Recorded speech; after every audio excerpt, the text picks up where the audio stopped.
First year college na sa pasukan si Michiko. Plano niyang kuning kurso, nursing.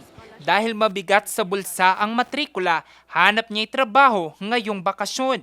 Kaya nang mabalita ang may job fair ngayong araw May 1, agad niyang inihanda ang mga dokumentong kailangan para mag-apply.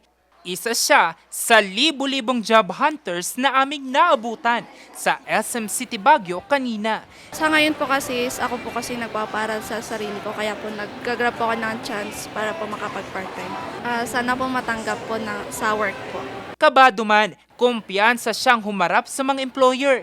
Hindi naman siya nabigo dahil makalipas lamang ang isang oras, si Michiko na senior high graduate, hired on the spot. Bali po nung first, kinakabahan po talaga. Pero po nung nakaupo na po ako, nilalaban na lang po. Hindi po muna mag-good time, ipon po muna po, para po may pangbili po ng mga gamit po sa school po. Mataas ang employability ng ating mga graduates.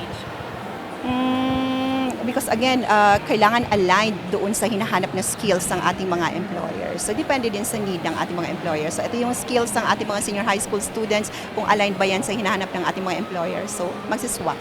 Tuwa din ang nadama ni Cristel, isang senior high graduate, matapos siyang ma-hired on the spot. Kailangan ko po yung money ngayon kasi alam naman po natin nagtataas na po yung mga presyo ng bilihin natin, nag-i-inflate po, naapektuhan tayo dahil sa war, and yung government po natin ngayon, tinatry naman po nila tayong tulungan sa gantong paraan po. We're always in support of the community in order to uplift our community and to create more opportunities nga para sa Baguio and Cordillera.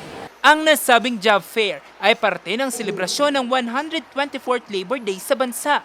Sa Baguio City, nasa higit 7,000 trabaho ang binuksan.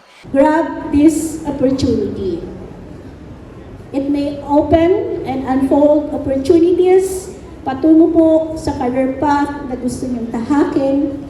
That will change your lives, not only po yun sa inyo, as well as your family, as well as our community, to keep the economic situation natin going, especially now that we are having or undergoing a crisis. Sa kabila ng kinahaharap na krisis, tiniyak ng Administrasyong Marcos Jr.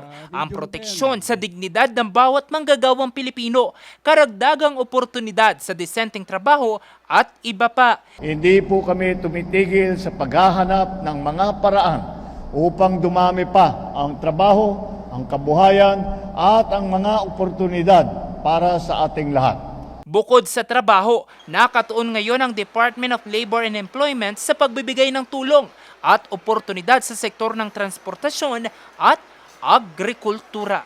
Jose Robert Inventor, Nation on the Move.